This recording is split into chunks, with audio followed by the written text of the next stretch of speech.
الحمد للہ وکفا وسلام علی عبادہ الذین اصطفی اما بعد فاعوذ باللہ من الشیطان الرجیم بسم اللہ الرحمن الرحیم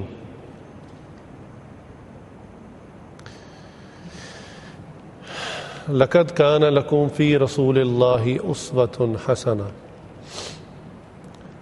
وقال رسول اللہ صلی اللہ علیہ وسلم بعثت معلما سبحان ربک رب العزۃ عما یصفون وسلام علی المرسلین والحمد للہ رب العالمین اللہم صلی علی سیدنا محمد وعلی آل سیدنا محمد وبارک وسلم اللہم صلی علی سیدنا محمد وعلی آل سیدنا محمد وبارک وسلم اللہم صلی علی سیدنا محمد وعلی آل سیدنا محمد وبارک وسلم۔ اللہ کا فضل ہے، ہم سب مسلمان ہیں اور ہمارا اسلام اور ہمارا ایمان نبی صلی اللہ علیہ وآلہ وسلم کے اوپر اور ان کی نبوت کے اوپر ایمان لگائے بغیر مکمل نہیں ہوتا، کامل نہیں ہوتا۔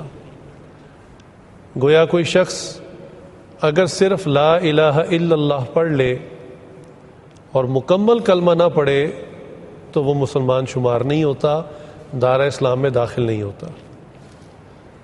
مسلمان ہونے کی حیثیت سے الحمدللہ بچپن سے اب تک ہم نبی صلی اللہ علیہ وسلم کی صفات، آپ صلی اللہ علیہ وسلم کے مناقب، آپ صلی اللہ علیہ وسلم کی سیرت کے واقعات سنتے چلے آئے،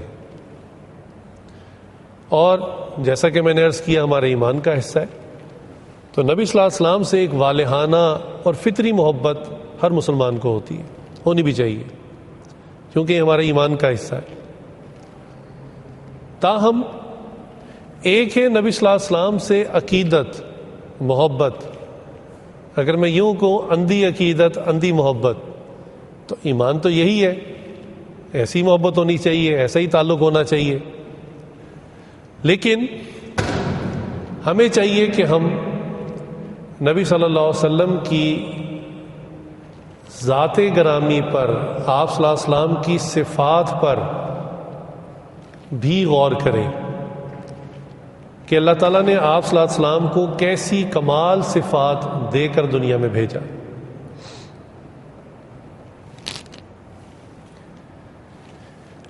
مزمل پنکھا چلا۔ چنانچہ اللہ تعالیٰ قرآن کریم میں ہم امتیوں کو ارشاد فرماتے ہیں لقد کان لکم فی رسول اللہ اسوۃ حسنہ، کہ بے شک آپ لوگوں کے لیے نبی صلی اللہ علیہ وسلم کی ذات مبارکہ میں بہترین نمونہ ہے۔ آپ صلی اللہ علیہ وسلم کے اندر جو صفات ہیں یہ ہمارے لیے بہترین اگزامپل ہے کہ اللہ تعالیٰ کو کیا پسند ہے، ہمیں کیسا بننا چاہیے۔ بے شک ہم ساری زندگی بھی عمل کرتے رہیں ویسا بن تو نہیں سکیں گے، لیکن ایک رول ماڈل بتا دیا گیا کہ اللہ تعالیٰ کیا چیز پسند کرتے ہیں۔ چنانچہ پیارے حبیب حضرت محمد صلی اللہ علیہ وسلم کو اللہ تعالیٰ نے ایسی ایسی زبردست صفات دے کر بھیجا کہ عقیدت سے ہو یا عقل و شعور سے ہو، جس زاویے سے بھی نبی صلی اللہ علیہ وسلم کی مبارک شخصیت کو دیکھیں، انسان کو نبی صلی اللہ علیہ وسلم کے اندر کمالات ہی کمالات نظر آتے ہیں۔ ایک حقیقت ہے۔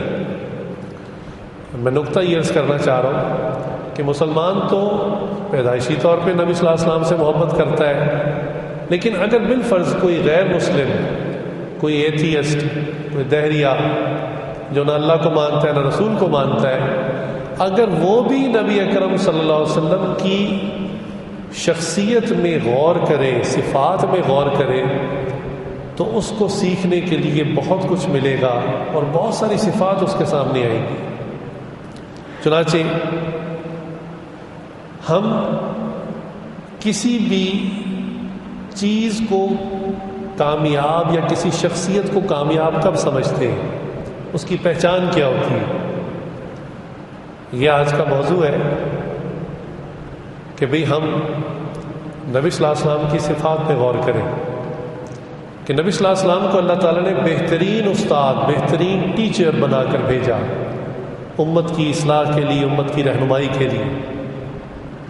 تو سب سے پہلے ہم اس بات پہ غور کریں کہ کسی کی قابلیت کو کیسے ٹیسٹ کیا جاتا ہے، کیسے پتہ چلتا ہے کسی کی قابلیت کا یا کسی چیز کی کوالٹی کا۔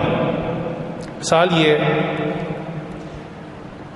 کسی پروڈکٹ کو دیکھ کر آپ اس کی فیکٹری کا معیار جانچ لیتے ہیں۔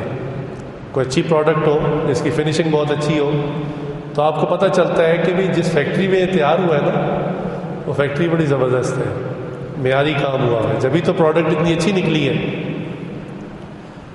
کوئی عمارت آپ دیکھتے ہیں، اچھی بلڈنگ دیکھتے ہیں نا، تو بلڈنگ کی کنسٹرکشن دیکھ کر آپ کو آرکیٹیکٹ کی قابلیت کا اندازہ ہو جاتا ہے کہ بلڈنگ اتنی زبردست ہے تو آرکیٹیکٹ کتنا ذہین آدمی ہوگا، کتنا قابل آدمی ہوگا۔ چنانچہ کئی سو سال گزر جانے کے باوجود لوگ آج بھی مغلیہ کنسٹرکشن کو جا کر حیران ہو کر دیکھتے ہیں کہ ایسی عجیب کنسٹرکشنز ہیں اس زمانے میں ہوئی جب کمپیوٹر نہیں تھا، پراپر ٹولز نہیں تھے، کیسے انہوں نے یہ چیزیں بنا لی۔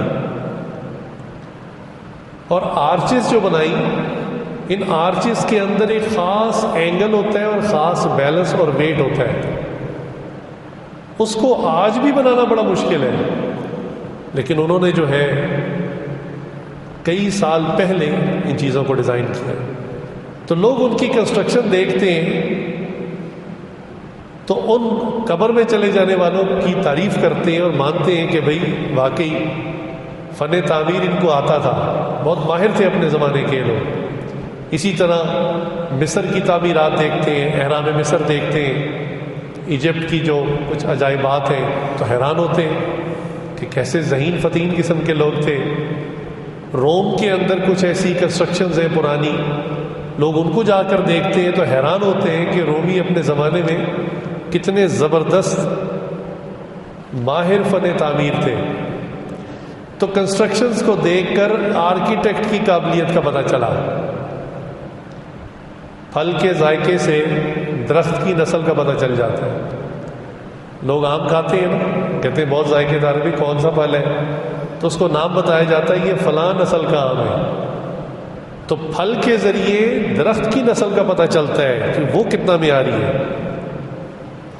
کوئی اچھا خوبصورت زیور بناؤ تو اس کو دیکھ کے جیولر کی قابلیت کا پتہ چلتا ہے کہ کتنا قابل ماہر جیولر ہے جس نے اتنا خوبصورت زیور بنایا۔ اور اگر کوئی ذہین فتین شاگرد نظر آ جائے، کوئی صاحب صفات، ایٹیکیٹس والا بچہ، تو بندہ بے اختیار پوچھ لیتا ہے کہ بیٹا آپ کے ٹیچر کون ہیں، آپ کون سے اسکول میں پڑھتے ہیں، کون سی یونیورسٹی میں پڑھتے ہیں، اتنا مہذب بچہ۔ تو شاگرد کو دیکھ کر استاد کی قابلیت کا پتہ چلتا ہے۔ نبی صلی اللہ علیہ وسلم خود بھی صفات کاملہ سے مزین ہیں، لیکن آپ صلی اللہ علیہ وسلم کے شاگردوں کو، صحابہ کو دیکھ کر بھی نبی صلی اللہ علیہ وسلم کی عظمت کا اندازہ ہوتا ہے کہ صحابہ، ان کے اندر نبی صلی اللہ علیہ وسلم نے کیا محنت کی کہ وہ کہاں سے کہاں پہنچ گئے، تو رسول اللہ صلی اللہ علیہ وسلم کی اپنی عظمت کا کیا حال ہوگا۔ تو شاگرد کو دیکھ کر استاد کی قابلیت اور صلاحیت کا اندازہ ہوتا ہے۔ چنانچہ اللہ تعالیٰ نے نبی صلی اللہ علیہ وسلم کو دنیا میں بھیجنا تھا تو کسی بھی قوم میں بھیج سکتے تھے، لیکن اللہ تعالیٰ نے جس قوم کی سلیکشن فرمائی، یہ قوم دنیاوی اعتبار سے انتہائی پستی کے اندر گری ہوئی تھی۔ قومیں اور بھی تھیں، لیکن اللہ تعالیٰ نے نبی صلی اللہ علیہ وسلم کی صفات اور کمالات کو چونکہ ظاہر کرنا تھا، اس لیے اللہ تعالیٰ نے وہ قوم سلیکٹ کی جو سب سے زیادہ جہالت میں اور اندھیروں میں ڈوبی ہوئی تھی۔ بھئی جو کالج میں سب سے بگڑی ہوئی کلاس ہوتی ہے نا، اس کو کوئی ٹیچر لینا نہیں چاہتا، ہر ٹیچر کہتا ہے بھائی یہ اس کو دے دیں، یہ اس کو دے دیں، میں نہیں لیتا اس کو، یہ تو سیریس ہی نہیں ہوتے، ان کو کون پڑھائے گا؟ چنانچہ اللہ تعالیٰ نے نبی صلی اللہ علیہ وسلم کی صفات کو ظاہر کرنے کے لیے عرب قوم کے اندر نبی صلی اللہ علیہ وسلم کو بھیجا۔ اس عرب قوم کی ایک پوری تاریخ ہے، میں مختصر چند حالات بتا دیتا ہوں کہ نبی صلی اللہ علیہ وسلم جب تشریف لائے تو اس وقت عربوں کے کیا حالات تھے۔ یہ ہر بات کا فیصلہ تلوار پہ کرتے تھے۔ کبھی بھی راستوں میں، مارکیٹوں میں کہیں کسی بات پہ ذرا سا ڈسپیوٹ ہو جاتا نا، پھر تلوار نکالتے تھے، چلو اب مقابلہ کرتے ہیں، جو زندہ بچ جائے گا تو بس وہی ونر ہوگا، ونر ٹیکس آل، یہی ان کا قانون تھا۔ حتیٰ کہ وہ مشہور واقعہ آپ نے پڑھا ہوگا کہ حجر اسود بیت اللہ کی تعمیر، اللہ کا گھر بنا رہے ہیں، اور اللہ کا گھر بنانے کے بعد سب نے مل کے بنایا۔ حجر اسود کو اپنی جگہ جو پلیس کرنا تھا، اب حجر اسود تو ایک ہی تھا، ایک ہی آدمی رکھ سکتا تھا، اس پر ڈسپیوٹ ہو گیا، اس میں جھگڑا ہو گیا کون رکھے گا۔ چنانچہ 7-8 مشہور قبیلے تھے، ہر قبیلہ، ہر قوم کہتا تھا کہ بھئی ہمارا سردار رکھے گا تاکہ یہ اعزاز ہماری قوم کو ملے۔ چنانچہ اس پہ ڈسپیوٹ ہوا، بڑھتے بڑھتے اتنا بڑھ گیا کہ وہی جو پرانی عادت تھی تلواریں نکال دی اور کہا کہ ہم ابھی جنگ کرتے ہیں اور جو زندہ بچ جائے گا وہ حجر اسود لگا لے۔ سبحان اللہ، اللہ کا گھر بنا رہے ہیں اور اس کے اوپر بھی فیصلہ تلوار کرے گی۔ تو یہ اس قوم کی عادات تھی، اور اس قوم کی انہی حرکتوں کی اور عادات کی وجہ سے ہسٹری کے اندر یہ بات مشہور ہے کہ کوئی بھی دوسری قوم ان پر کبھی بھی مستقل قابض نہیں رہی۔ انویڈرز آتے تھے، آئے، حملہ کیا، ڈکیتی کی، چلے گئے، مستقل ان کے اوپر نہیں رہتے تھے، ان کی عادات کی وجہ سے۔ چنانچہ اگر راستے میں ایک شخص گھوڑے پہ جا رہا ہے اور دوسرے نے اس کو اوورٹیک کر لیا، اس کے پاس سے گزر گیا ہے، تو یہ بھی تیز کرتا تھا، ریس لگ جاتی تھی، شان کا مسئلہ بن جاتا، انا کا مسئلہ بن جاتا، حتیٰ کہ اگر وہ جیت جائے اگلا تو پیچھے والا اس کا پیچھا کر کے اس کو قتل کر دیتا ہے کہ جی اس نے مجھے نیچا دکھایا ہے، مجھ سے آگے کیسے نکل گیا۔ آپ نوجوان ہیں، سمجھ سکتے ہیں، موٹر سائیکلوں میں بھی آج کل یہ کام ہوتا ہے بہت زیادہ۔ تو یہ اس قوم کے اندر چیزیں تھیں۔ تعلیم اور تعلیمی ادارے عمومی طور پر نہیں تھے، لہٰذا یہ قوم لکھتی نہیں تھی، چند ایک لوگ لکھنا جانتے تھے، باقی موسٹلی زبانی ہی چیزوں کو یاد کر لیا کرتے تھے، زبانی معاملہ چلتا تھا۔ بت پرستی عام تھی، شراب اور جوا اس کے یہ رسیہ تھے، ایڈکٹ تھے، اور شرابی کو شراب چھڑانا یہ بڑا مشکل کام ہوتا ہے، وہ باقی ہر چیز مان لیتا ہے، وہ کہتا ہے شراب نہیں چھوڑ سکتا میں۔ چنانچہ بات بات پر ایک دوسرے کے خون کے پیاسے۔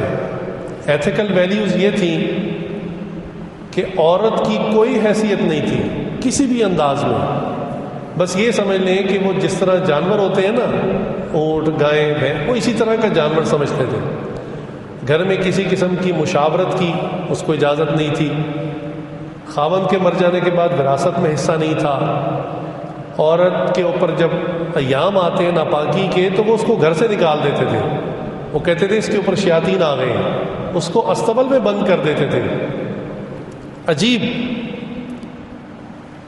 جانوروں کے ساتھ یہ معاملہ کرتے، ایک تو ہر جانور کھا لیتے، یہ بھی سمجھ نہیں تھی کہ کون سا جانور کھانے والا ہے کون سا نہیں۔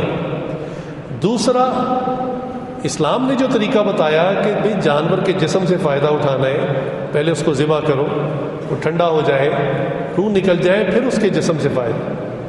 عربوں کی عادت تھی کہ اگر کہیں کوئی بھیڑ نظر آ گئی اور پسند آ گئی تو زندہ جانور کی ٹانگ کو تلوار سے کاٹ لیتے تھے۔ اب جانور تڑپ رہا ہے اور یہ اس کی جو ران ہے اس کو لے جا کر آگ پر بھون رہا ہے اور انجوائے کر رہا ہے۔ یہ سمجھ ہی نہیں تھی کہ جانوروں کے بھی کوئی حقوق ہوتے ہیں، کجا یہ کہ انسانوں کے حقوق کا پتہ ہو۔ چنانچہ اسی قسم کی عادات کے اندر یہ قوم پڑی ہوئی تھی، اور یہ ایک بہت بڑا چیلنج تھا۔ جیسا کہ میں نے عرض کیا کہ بگڑی ہوئی کلاس کوئی لینا نہیں چاہتا، کیونکہ ٹیچر کے لیے ایک بہت بڑا چیلنج ہوتا ہے، اور جو ٹیچر بگڑی ہوئی کلاس کو ٹھیک کر دے تو وہ یونیورسٹی میں کالج میں سب سے بیسٹ ٹیچر مانا جاتا ہے کہ واقعی انہوں نے اتنی مشکل کلاس کو جو ہے وہ قابو کر لیا ہے۔ ویسے عام طور پہ ہمارا ایٹیٹیوڈ کمپلیننگ ہوتا ہے، اعتراض کرنے کی عادت ہوتی ہے۔ کسی ٹیچر کے کلاس کے بچے اگر ٹاپ کر جائیں نا تو کہتے ہیں جی میری محنت ہے، میں نے پڑھایا اتنا اچھا ہے۔ اور اگر کلاس کے اکثر بچے فیل ہو جائیں کہتے ہیں یہ ہے ہی نکمے، مجھے اس سال کلاس ہی ٹھیک نہیں ملی تھی۔ جیسے عورتوں کی عادت ہوتی ہے نا، جب شادی ہو کے گھر جاتی ہیں تو ساس سے جھگڑے ہوتے ہیں تو کوئی پوچھتا ہے جی آپ کا اور ساس کا جھگڑا کیوں ہوتا ہے؟ کہتا ہے بس میری ساس اچھی نہیں ہے۔ پھر جب یہ خود اس کے بچے جوان ہوتے ہیں، یہ اپنے بیٹے کی شادی کر کے بہو گھر پہ لاتی ہے تو بہو سے جھگڑے شروع ہو جاتے ہیں۔ تو پھر اگلا پوچھتا ہے جی آپ کا بہو سے کیوں؟ کہتے ہیں بہو اچھی نہیں ہے۔ تو جب میں بہو تھی ساس اچھی نہیں ملی، جب میں ساس بنی تو بہو اچھی نہیں ملی۔ تو یہ ہمارا اکثر کمپلیننگ ایٹیٹیوڈ ہوتا ہے۔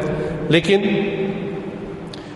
اللہ تعالیٰ نے نبی صلی اللہ علیہ وسلم کو وہ قوم عطا فرمائی جس میں آپ صلی اللہ علیہ وسلم کے اخلاقیات کا اور آپ صلی اللہ علیہ وسلم کی شخصیت کے اثرات ظاہر ہونے تھے۔ اس لیے اللہ تعالیٰ نے انتہائی بگڑی ہوئی قوم جو ہے نبی صلی اللہ علیہ وسلم کو عطا فرمائی۔ پھر دیکھیے کہ نبی صلی اللہ علیہ وسلم کی شخصیت کتنی باکمال ہے۔ ہمارے عام طور پہ یونیورسٹیز میں جو بھی ٹیچر ماہر ہو وہ ایک سبجیکٹ میں ماہر ہوتا ہے، کسی ایک سبجیکٹ کا ٹاپ موسٹ ہوتا ہے، اس نے پی ایچ ڈی کی ہوتی ہے۔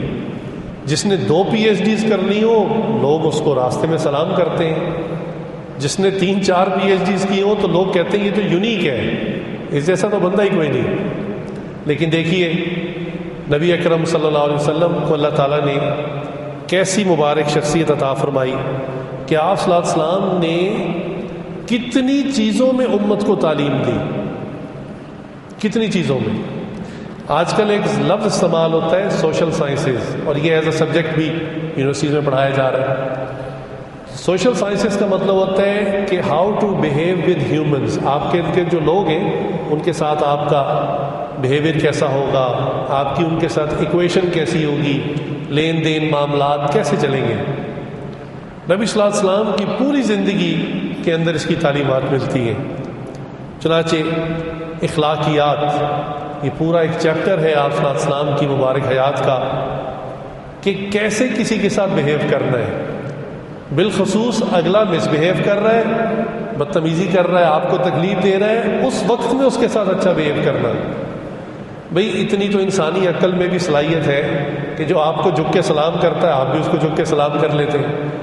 لیکن یہ بڑا مشکل کام ہوتا ہے کہ اگلا آپ کے ساتھ ناجائز کر رہا ہو، زیادتی کر رہا ہو، اور آپ اس کے ساتھ اخلاق کا معاملہ کر رہے ہو، یہ بہت مشکل ہوتا ہے۔ اور یہی مشکل کام نبی اکرم صلی اللہ علیہ وسلم نے خود عمل کر کے دکھایا، اور یہ چیز پھر صحابہ کے اندر منتقل ہوئی۔ چنانچہ مشہور واقعہ ہے کہ ایک یہودی سے حضرت بلال رضی اللہ عنہ نے قرضہ پکڑا۔ نبی صلی اللہ علیہ وسلم کو ضرورت تھی، آپ صلی اللہ علیہ وسلم کے اخلاق کتنے عالی تھے۔ ہمارے پاس جب کوئی فقیر آتا ہے نا تو جیب میں پیسے بھرے بھی ہوں تو ہم کہتے ہیں بھی معاف کرو، چلو جاؤ یہاں سے، نہیں دینے۔ اور اگر زیادہ سے زیادہ یہی ہوتا ہے کہ جیب خالی ہو تو کہتے ہیں بھائی معاف کر دو، ہے ہی نہیں، دینا بھی چاہتے نہیں دے سکتے۔ نبی صلی اللہ علیہ وسلم کے پاس مال نہیں بھی ہوتا تھا، کوئی ضرورت مند آ جاتا تھا، نبی صلی اللہ علیہ وسلم فرماتے تھے خالی ہاتھ نہ جائے، کسی سے ادھار پکڑ کے اس کو دے دیتے تھے تاکہ اس کی ضرورت پوری ہو جائے۔ اور اللہ توکل، اللہ تعالیٰ مجھے کہیں سے عطا کریں گے میں قرضہ واپس کر دوں گا۔ تو حضرت بلال تعالیٰ جو نبی صلی اللہ علیہ وسلم کے خادم تھے، ان کے اسٹوڈنٹ تھے، انہوں نے نبی صلی اللہ علیہ وسلم کی ضروریات کے لیے قرضے کے لیے نکلے تو ایک یہودی تھا، اس نے دیکھا پریشان ہے تو کہا بلال آپ کچھ پریشان نظر آتے ہیں۔ انہوں نے کہا ہاں مجھے کچھ قرضے کی ضرورت ہے، کچھ رقم چاہیے۔ انہوں نے کہا کوئی مسئلہ نہیں، مجھ سے لے لو۔ رقم لے لی اور ایک ڈیٹ ڈیسائیڈ کر لی کہ فلاں تاریخ کو قرضہ واپس کر دیں گے۔ اب اس یہودی نے کیا کہ جو ڈیٹ ڈیسائیڈ ہوئی تھی اس سے 2-3 دن پہلے، ڈیسائیڈڈ ڈیٹ سے 2-3 دن پہلے وہ نبی صلی اللہ علیہ وسلم کے پاس قرضے کی رقم کا مطالبہ کرنے چلا گیا۔ نبی صلی اللہ علیہ وسلم صحابہ کے بیچ میں بیٹھے ہوئے ہیں، کوئی بات کر رہے ہیں، تو وہ گیا اور چادر ہوتی ہے نا، اس چادر کو اس نے گھما کے رسی کی طرح بنایا، اور رسی کی طرح بنا کر اس نے نبی صلی اللہ علیہ وسلم کے جو ہے وہ گردن مبارک میں ڈالی اور کھینچنا شروع کر دیا، اور منہ سے بھی برا بھلا کہنا شروع کر دیا کہ تم قریشی لوگ ہوتے ہی ایسے ہو، تمہارے بڑے بھی ایسے ہی تھے، تم لوگ قرضہ لے لیتے ہو اور رقم واپس نہیں کرتے۔ اللہ اکبر۔ اب آپ اندازہ کریں کہ اتنی زیادتی کہ جو ڈیٹ ڈیسائیڈ کی تھی اس سے 2-4 دن پہلے آ جانا، اور پھر اتنی سختی سے مطالبہ کرنا کہ گھسیٹنا بھی اور زبان سے بھی برا بھلا کہنا، تو آپ اندازہ کریں نا کہ نبی صلی اللہ علیہ وسلم کے اوپر کیا گزری ہوگی، صحابہ پہ کیا گزری ہوگی۔ حضرت عمر رضی اللہ بھی وہیں موجود تھے، عمر رضی اللہ مسلمان ہو چکے تھے، تو عمر رضی اللہ نے کہا، اس کو وارن کیا کہ ذرا دھیان سے، تم کیا کر رہے ہو، تمہیں پتہ ہی اللہ کے نبی ہیں۔ اور عمر رضی اللہ نے چاہا کہ میں آگے بڑھ کے چھڑا لوں، لیکن نبی صلی اللہ علیہ وسلم مستقل مسکرا رہے تھے۔ آپ صلی اللہ نے فرمایا ہے کہ عمر ذرا صبر کرو، ایسے موقع پر آپ کو چاہیے کہ آپ مجھے تلقین کریں کہ یا رسول اللہ آپ کو قرضہ دینے میں جلدی کرنی چاہیے، اس کو جلدی ضرورت پڑ گئی آپ اس کو واپس کر دیں، اور اس بھائی کو تلقین کرنی چاہیے، یہودی کے بارے میں کہا، اس بھائی کو تلقین کرنی چاہیے کہ آپ قرضے کا مطالبہ کرنے میں تھوڑی نرمی کا معاملہ کریں۔ بس اتنی بات سننی تھی کہ اس یہودی نے کلمہ پڑھا، مسلمان ہوا، اور پھر اس نے پوری بات بتائی۔ اس نے کہا کہ میں یہودی ہوں، اہل کتاب ہوں، اور ہماری کتاب میں آپ صلی اللہ علیہ وسلم کی آمد کا ذکر موجود ہے کہ آخری نبی زمان آئیں گے، اور آپ صلی اللہ علیہ وسلم کی ساری نشانیاں بھی لکھی ہوئی ہیں۔ میں نے آپ صلی اللہ علیہ وسلم کو چھپ چھپ کر دیکھا، اعظم کی زندگی کو دیکھا، میں نے تقریباً ساری نشانیاں دیکھ لی۔ ایک نشانی ہماری کتاب میں لکھی ہوئی ہے کہ وہ جو نبی آخری زمان ہوں گے نا، ان کو بات بات پہ غصہ نہیں آئے گا۔ اللہ نے ان کو ایسا اخلاق دیا ہوگا کہ ان کو بات بات پہ غصہ نہیں آئے گا۔ تو فرمایا کہ یہ ایک چیز تھی جس کو میں ٹیسٹ لینا چاہتا تھا، ایگزامن کرنا چاہتا تھا۔ تو جب میں نے دیکھا کہ بلال پریشان ہے، ان کو قرضہ چاہیے، تو میں نے جان کے قرضہ دے دیا، اور جو ڈیٹ ڈیسائیڈ تھی اس سے 2-4 دن پہلے بھی میں جان کے آ گیا، کیونکہ میرا خیال تھا کہ آپ بہت آگ بگولا ہو جائیں گے، غصہ ہو جائیں گے، اور کہیں گے کہ یہ کیا بدتمیزی ہے، تم ڈیسائیڈڈ ڈیٹ سے پہلے کیوں آ گئے، تمہیں بعد میں آنا چاہیے تھا۔ لیکن جب آپ نے اتنے اخلاق سے، پیار سے معاملہ کیا، تو میں سمجھ گیا کہ آپ واقعی اللہ کے نبی ہیں، اس لیے میں کلمہ پڑھ کے مسلمان ہوتا ہوں۔ چنانچہ آپ صلی اللہ علیہ وسلم نے سوشل سائنسز کی ایک پوری ڈیٹیل ہمیں دی کہ گھر والوں کے ساتھ کیسے بیہیو کرنا ہے، کیسے معاملات کرنے ہیں، والدین کے ساتھ کیسے معاملہ کرنا ہے، بہن کے ساتھ کیسے معاملہ کرنا ہے، بھائی کے ساتھ، بیوی کے ساتھ، حتیٰ کہ پڑوسی کے ساتھ کیسے اخلاقیات کے معاملات کرنے ہیں۔ چنانچہ نبی صلی اللہ علیہ وسلم نے ہر شخص کے رائٹس ہمیں بتائے، حتیٰ کہ کوئی بندہ بیمار ہو جائے تو بیمار کے ساتھ کیسے معاملہ کرنا ہے، اس کے ساتھ کیسے ملاقات کرنی ہے، اس کی دلجوئی کرنی ہے۔ اور ہمارے ارد گرد جو جانور ہوتے ہیں، ان جانوروں کے بھی حقوق نبی صلی اللہ علیہ وسلم نے ہمیں بتائے کہ جانوروں کے ساتھ کیسے معاملہ کرتے ہیں، کون کون سے وہ جانور ہیں جس کو ہم کھا سکتے ہیں، اور جانوروں کو کھانے کا طریقہ بھی کیا ہے کہ پہلے آپ اس کو ذبح کر دیں، جب وہ ذبح ہو جائے، ٹھنڈا ہو جائے، اس کی روح پرواز ہو جائے، تو پھر اس کی کھال اتاریں، پھر اس کا گوشت بنائیں تاکہ اس کو تکلیف نہ ہو۔ نبی صلی اللہ علیہ وسلم نے ہمیں وار سائنس یہ بھی سکھائی کہ بھی اگر کبھی کسی سے اختلاف ہو جائے، حتیٰ کہ نوبت جنگ تک آ جائے، تو جنگ کے کیا ایٹیکیٹس ہیں، کیسے کسی کے ساتھ جنگ کی جاتی ہے۔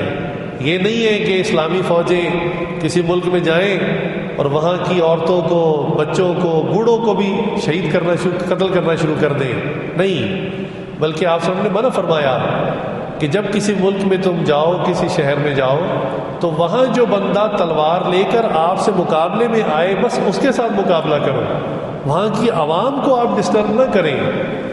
آج تو جنگیں ہوتی ہیں تو بمباری سب سے پہلے عوام کے اوپر کی جاتی ہے، شہروں کے اوپر کی جاتی ہے، کارپیٹ بومبنگ کر کے پورا شہر ختم کر دیا جاتا ہے، نبی صلی اللہ علیہ وسلم نے اس سے منع فرمایا۔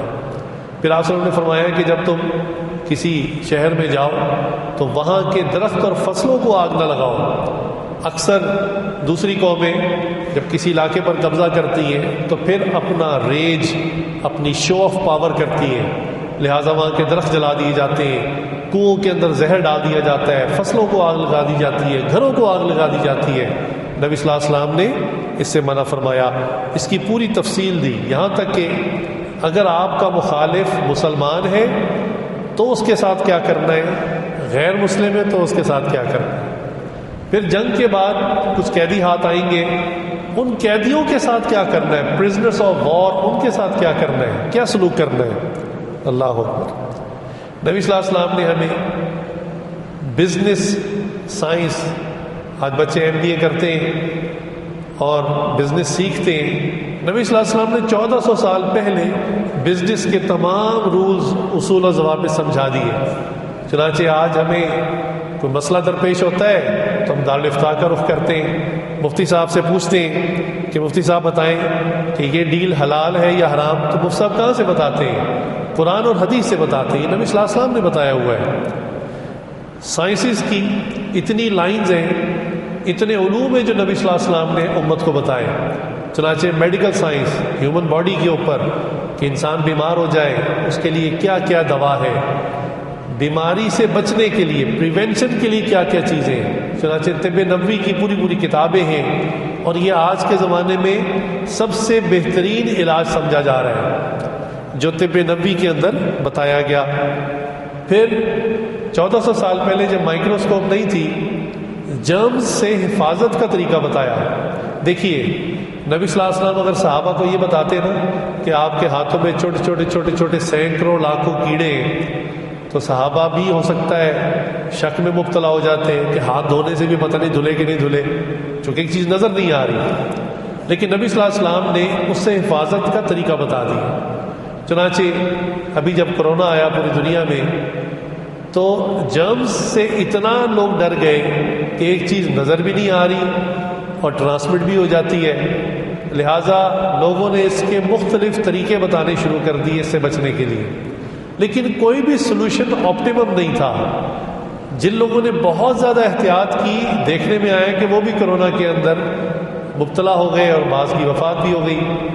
چنانچہ ایک عام جملہ جو بار بار کہا جاتا رہا وہ یہ تھا کہ جی دن میں ہاتھ کو کئی بار دھوئیں۔ ابھی کئی بار سے کیا مطلب، کتنی بار دھوئیں، کوئی تعداد بھی تو بتائیں۔ کوئی شک کا مریض ہو تو وہ تو سارا دن واش روم میں ہی لگا دے گا، وہ تو ہاتھ ہی دھوتا رہے گا، تو کتنی بار دھوئیں، کوانٹٹی بتائیں۔ کوئی کوانٹٹی بتانے والا نہیں۔ اچھا جی ہاتھ کو 20 سیکنڈ تک دھوئیں، بتائیے یہ بات تو ایسی ہے کہ جو کہنے والے نے بھی کبھی اس پہ عمل نہیں کیا ہوگا کہ سٹاپ واچ لگا کے 20 سیکنڈ تک ہاتھ دھوئے ہو، تو اپروکسیمیٹ ٹائم، تو بھئی کتنی بار دھوئیں اور کتنی دیر کے لیے دھوئیں۔ نبی صلی اللہ علیہ وسلم نے 1400 سال پہلے یہ بات بتا دی تھی۔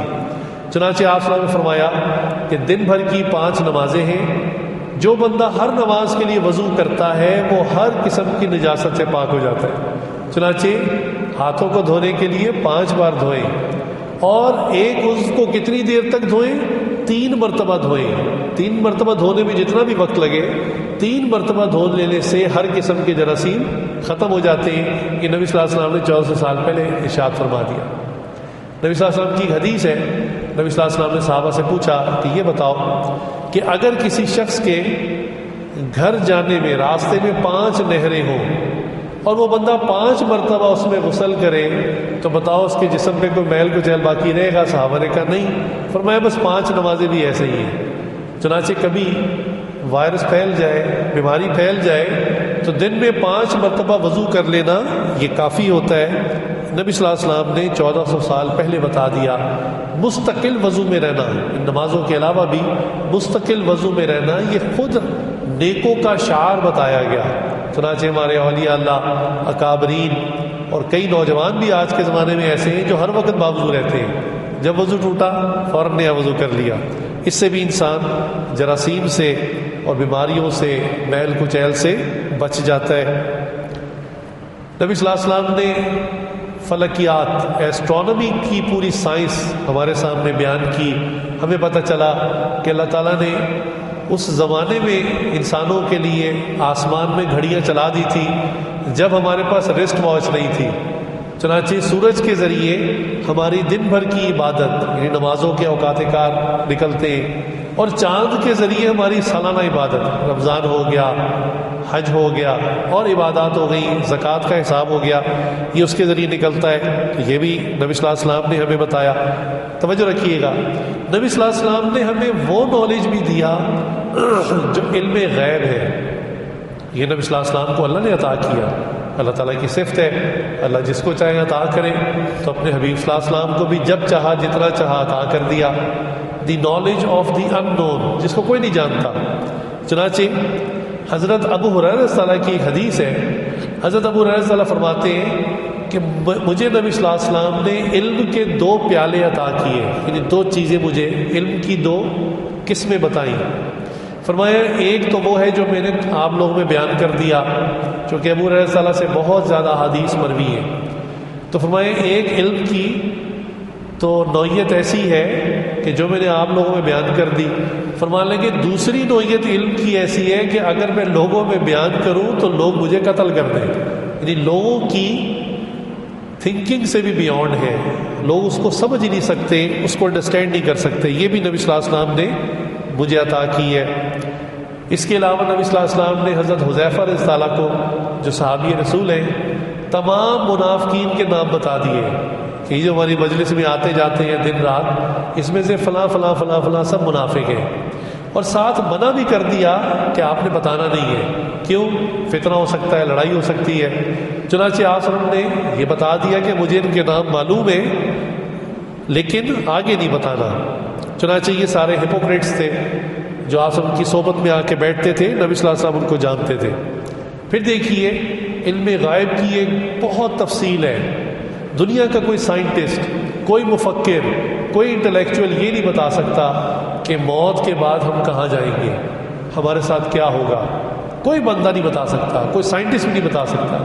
لیکن اللہ کے حبیب صلی اللہ علیہ وسلم نے یہ بھی بتا دیا کہ موت کے وقت کیا ہوتا ہے، موت کے بعد کیا ہوگا، قبر میں کیا ہوگا، کیا کیا سوالات ہوں گے، جب قبر سے دوبارہ اٹھائے جائیں گے میدان حشر میں کیا ہوگا، پھر میزان عمل پر ہمارا اعمال نامہ تلے گا، پھر پل صراط سے گزرنا ہوگا، پھر آگے جنت ہے، جہنم ہے، پھر جو ہے جنتیوں کو حوض کوثر کا جام ملے گا، پھر جنت کی اندر کی ڈیٹیل آپ صلی اللہ علیہ وسلم نے بتائی، جہنم میں کیا ہوگا وہ ڈیٹیل آپ صلی اللہ علیہ وسلم نے بتائی.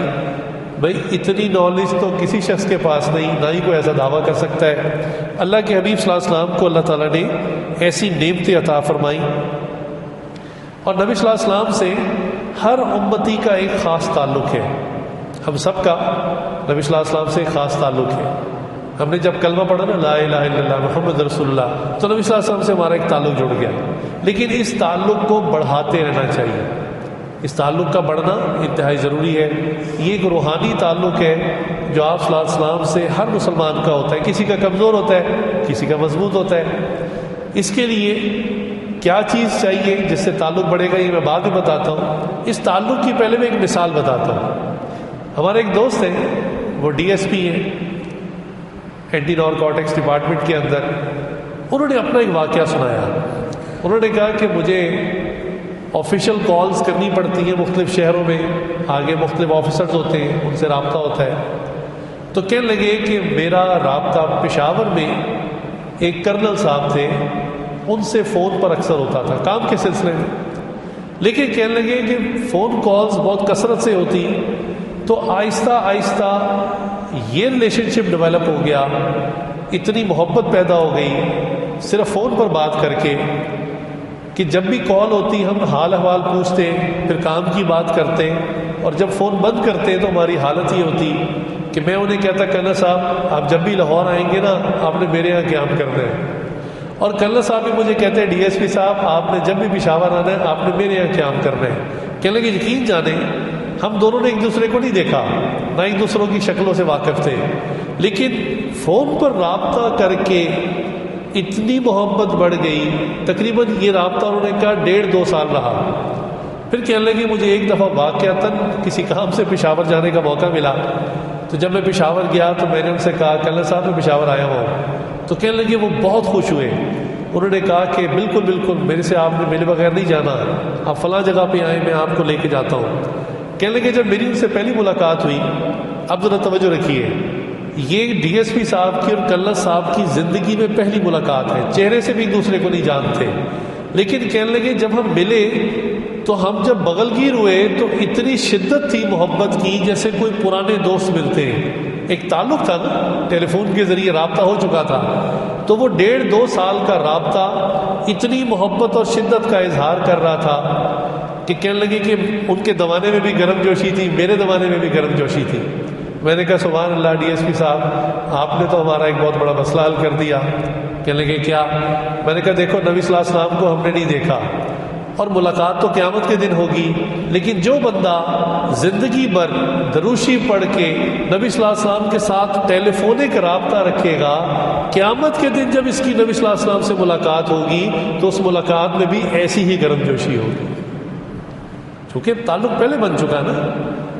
حدیث میں آتا ہے جو بندہ دروشی پڑھتا ہے فرشتے اس کام کے لیے مقرر ہیں، وہ اس دروشی کو لے کر نبی صلی اللہ علیہ وسلم کی خدمت میں جاتے ہیں، پیش کرتے ہیں، نام بتاتے ہیں کہ فلاں بن فلاں نے آپ کے اوپر درود بھیجا ہے، نبی صلی اللہ علیہ وسلم بھی اس کے لیے دعائیں خیر کرتے ہیں، اس کو دعائیں دیتے ہیں اور سلام کا جواب دیتے ہیں، اور یہ نبی صلی اللہ علیہ وسلم کی بارگاہ میں بار بار ہمارا نام جا رہا ہے، بار بار ہمارا نام جا رہا ہے۔ تو یہ ایسا ہی ہے جیسے آپ کا کوئی محبوب ہو، کوئی دوست ہو، تو آپ اس کو بار بار میسج کرتے ہیں، کبھی اس سے محبت کا اظہار کرتے ہیں، کبھی اس کو پھول بھیجتے ہیں، کبھی اس کو گفٹس بھیجتے ہیں۔ لہٰذا نبی صلی اللہ علیہ وسلم کے ساتھ بھی یہ غائبانہ تعلق جو بندہ مضبوط کر لے گا تو قیامت کے دن جب ملاقات ہوگی تو اس ملاقات میں اجنبیت نہیں ہوگی، ایک محبت ہوگی، ایک شدت ہوگی۔ چنانچہ دنیا میں عام طور پہ کامیاب ٹیچر کون سمجھا جاتا ہے؟ وہی جو اپنے سال بھر کے ٹائم میں سلیبس پورا کروا دے۔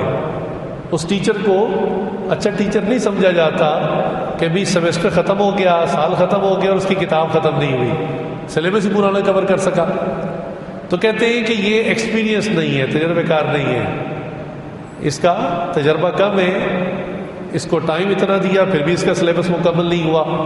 اب ذرا دیکھیے اس پرسپیکٹو میں بھی کہ حضرت سلیمان علیہ السلام اللہ کے بڑے مکرم نبی ہیں، لیکن اپنی امت کے اندر اللہ کا پیغام دے رہے ہیں، دین کا کام کر رہے ہیں، اور حالت کیا ہے کہ جنات کے ذریعے بیت المقدس کی تعمیر کروا رہے ہیں، مسجد اقصیٰ کی تعمیر کروا رہے ہیں، اور عصا کے اوپر سہارا لگا کر کھڑے ہوئے۔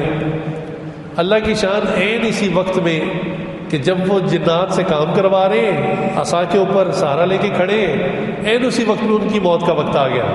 اللہ تعالیٰ نے فرشتوں کو بھیجا، روح قبض کر لی، اب جسم ان کا کھڑا رہا، اور جنات سمجھتے رہے کہ سلیمان علیہ السلام حیات ہیں اور وہ بیچارے کام کرتے رہے۔ وہ تو پھر اللہ کا جب حکم ہوا، کام مکمل ہو گیا، تعمیر مکمل ہو گئی، تو جو عصا تھا نا اس کو دیمک لگی، تھوڑی سی دیمک لگی، وہ عصا ٹوٹا تو ان کا جسم ایک طرف کو گرا، تو پھر جنات کو پتہ چلا کہ سلیمان علیہ السلام تو بہت پہلے وفات پا چکے ہیں۔ تو دیکھیے اللہ تعالیٰ نے اس وقت میں ان کو بلا لیا جب ان کا پروجیکٹ ابھی مکمل نہیں ہوا تھا۔ اللہ ہی کا گھر بنا رہے تھے، وہ اپنا گھر نہیں بنوا رہے تھے، لیکن اللہ کی منشا، اللہ کی مرضی۔ اسی طرح حضرت یونس علیہ السلام اپنی قوم سے جو ہے وہ نا امید ہو گئے کہ میں ان کو اتنا زیادہ ہدایت کی جو ہے وہ کوشش کرتا ہوں، بات سمجھاتا ہوں، یہ بات نہیں سمجھتے۔ چنانچہ انہوں نے اللہ تعالیٰ سے دعا کی، یعنی بد دعا کی کہ یا اللہ بس اب اپنا عذاب بھیج دے اس قوم پر، اور اللہ تعالیٰ نے ابھی کو فیصلہ نہیں فرمایا۔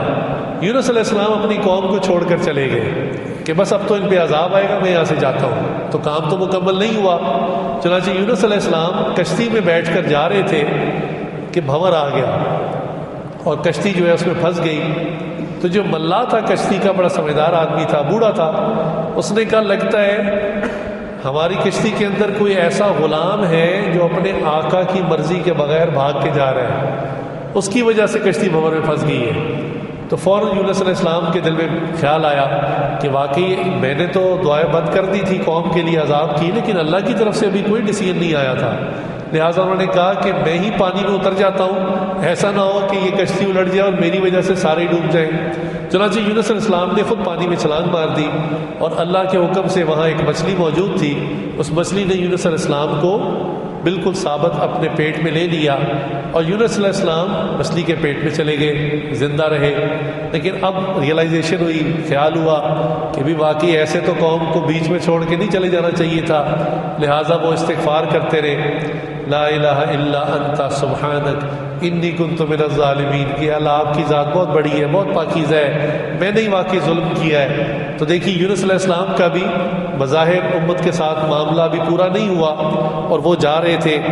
حضرت عیسیٰ علیہ السلام اللہ تعالیٰ کے جو ہے وہ بڑے مقرب بندے ہیں، لیکن اللہ کی شان ابھی ان کا مشن دنیا میں پورا نہیں ہوا تھا کہ دشمن ان کو قتل کرنے کے لیے آ گئے، اللہ تعالیٰ نے ان کو زندہ آسمانوں پہ اٹھا لیا اور اس وقت بھی وہ دوسرے آسمان کے اوپر ہیں، ان کو رزق دیا جاتا ہے۔ اور علامات قیامت میں سے ہے، قیامت کے قریب جو بڑی نشانیاں ظاہر ہوں گی، دجال نکلے گا، اس کو قتل کرنے کے لیے عیسیٰ علیہ السلام کو اللہ دوبارہ بھیجیں گے، اس وقت وہ اپنا مشن کمپلیٹ کریں گے، دجال کو قتل کریں گے، اپنے ہاتھ سے صلیب توڑیں گے، تمام عیسائی مسلمان ہو جائیں گے، اور پھر جو ہے عیسیٰ علیہ السلام باقاعدہ نکاح فرمائیں گے، نکاح کے بعد ان کی اولاد ہوگی، 2 بیٹے ہوں گے، ان سے آگے نسل چلے گی، پھر ان کی وفات ہوگی، پھر عیسیٰ علیہ السلام کو مسجد نبوی کے اندر روضہ رسول میں جو جگہ خالی ہے وہاں پر ان کی تدفین ہوگی، تو ان کا بھی گویا معاملہ نامکمل۔ لیکن نبی صلی اللہ علیہ وسلم کے بارے میں دیکھیے، آپ صلی اللہ علیہ وسلم نے اپنا مشن کیسے پورا کیا کہ نبی صلی اللہ علیہ وسلم نے حجۃ الوداع، جو آپ صلی اللہ علیہ وسلم کی زندگی کا پہلا اور آخری حج تھا، اور لاکھوں کی تعداد میں صحابہ موجود تھے، آپ صلی اللہ علیہ وسلم نے دن کی روشنی میں کھلے عام اوپنلی یہ پوچھا کہ کیا اللہ کا پیغام میں نے آپ تک پہنچا دیا؟ صحابہ نے کہا یا رسول اللہ آپ نے پہنچا دیا، بلکہ حق ادا کر دیا۔ تو آپ صلی اللہ علیہ وسلم نے آسمان کی طرف انگلی اٹھائی اور فرمایا اللہم اشہد اللہم اشہد اللہم اشہد، یا اللہ آپ گواہ رہیے، آپ گواہ رہیے، آپ گواہ رہیے، میں نے اپنا کام پورا کر دیا، اپنا سلیبس کمپلیٹ کر دیا۔ سبحان اللہ، نبی صلی اللہ علیہ وسلم اپنا کام مکمل کر کے گئے۔ چنانچہ اللہ تعالیٰ نے قرآن کریم میں بھی ارشاد فرمایا، نبی صلی اللہ علیہ وسلم کے اس کام کو پورا کرنے کے حوالے سے اللہ تعالیٰ کی بھی گواہی موجود ہے۔ چنانچہ قرآن کریم کی ایک آیت ہے، اللہ تعالیٰ فرماتے ہیں اکملت لکم دینکم واتممت علیکم نعمتی، کہ آج نے آپ کے لیے آپ کا دین مکمل کر دیا اور یہ جو نعمت تھی دین کی، شریعت کی، یہ آپ کے اوپر پوری کر دی۔ تو سبحان اللہ، نبی صلی اللہ علیہ وسلم کی گواہی صحابہ نے بھی دی اور نبی صلی اللہ علیہ وسلم کے کام مکمل ہونے کی گواہی اللہ تعالیٰ نے بھی قرآن کریم کے اندر دی۔ تو نبی صلی اللہ علیہ وسلم اپنا کام مکمل کر کے گئے۔ چنانچہ ایک کتاب ہے بہت مشہور، آپ جانتے ہیں، دی 100 most influential personalities of the world. تو یہ جس نے لکھی ہے نا، مائیکل ایچ ہارٹ، جو اس کا رائٹر ہے، وہ امریکن آتھر ہے، کرسچن ہے خود۔ تو اس نے 100 سے کاؤنٹ ڈاؤن شروع کی، 100 99 98 97 کرتے کرتے کرتے کرتے پھر وہ نمبر 1 پہ ایک شخصیت کا نام لکھتا ہے۔ آپ سوچ سکتے ہیں کہ وہ عیسائی ہے، تو ظاہری سی بات ہے نمبر 1 پہ کون ہوگا؟ عیسیٰ علیہ السلام ہوں گے۔ لیکن حیرت کی بات ہے کہ عیسائی ہونے کے باوجود اس نے عیسیٰ علیہ السلام کو نمبر 2 پہ رکھا ہے اور نبی صلی اللہ علیہ وسلم کو نمبر 1 پہ رکھا ہے۔ چنانچہ ایک موقع پر جب اس کی کتاب شائع ہوئی اور بہت مشہور ہوئی دنیا میں، تو کسی جگہ پر اس کو کچھ عیسائیوں نے اور پادریوں نے گھیر لیا اس کے ساتھ 2 ہاتھ کرنے کے لیے، اور کہا بھئی تم عیسائی ہو خود، اور اس کے باوجود تم نے اپنے نبی کو نمبر 2 پہ کر دیا اور مسلمانوں کے نبی کو نمبر 1 پہ کر دیا، اس کی کیا وجہ ہے؟ تو اس نے بڑا عجیب جواب دیا۔ اس نے کہا کہ میں نے عقیدت اور محبت میں نمبرنگ نہیں کی ہوئی کہ اپنی چاہت سے کسی کو 1 کر دیا، کسی کو 2، کسی کو 3۔ اس نے کہا میں نے ایک معیار مقرر کیا، میں نے ہر شخصیت کی زندگی کا مطالعہ کیا بڑی ڈیٹیل اور ڈیپتھ میں جا کر، اور دیکھا کہ کس کی زندگی ہر زاویے سے مکمل ہے۔ چنانچہ جب میں عیسیٰ علیہ السلام اور حضرت محمد صلی اللہ علیہ وسلم کی شخصیت کے بارے میں سوچ رہا تھا اور ان کا مطالعہ کر رہا تھا، تو یہ میرے لیے انتہائی مشکل کام تھا، کیونکہ یہ نازک معاملہ تھا۔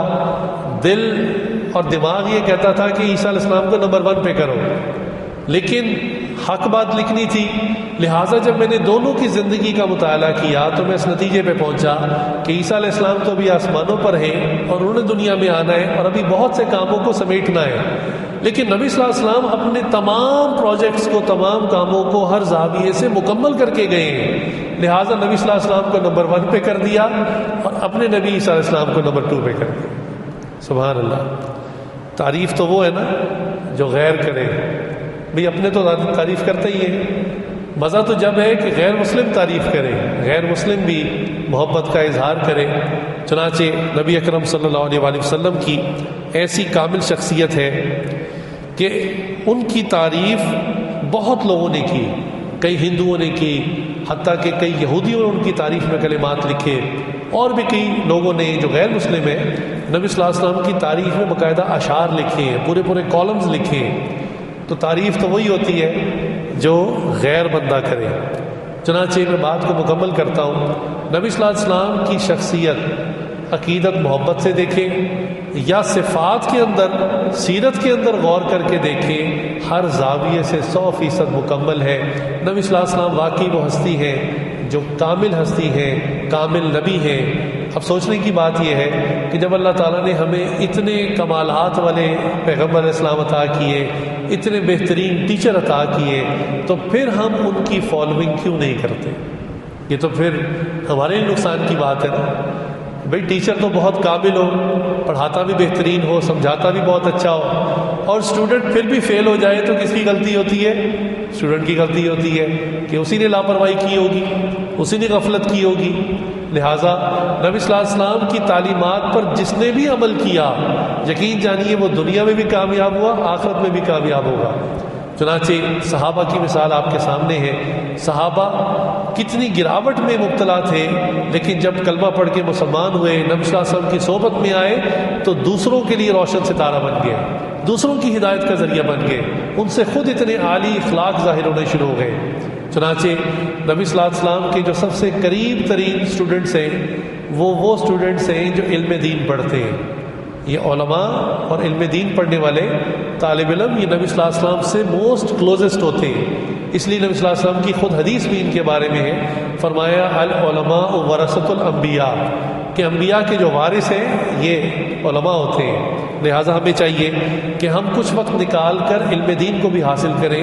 علم دین سے مراد یہ ہے کہ نبی صلی اللہ علیہ وسلم کی تعلیمات کو حاصل کریں۔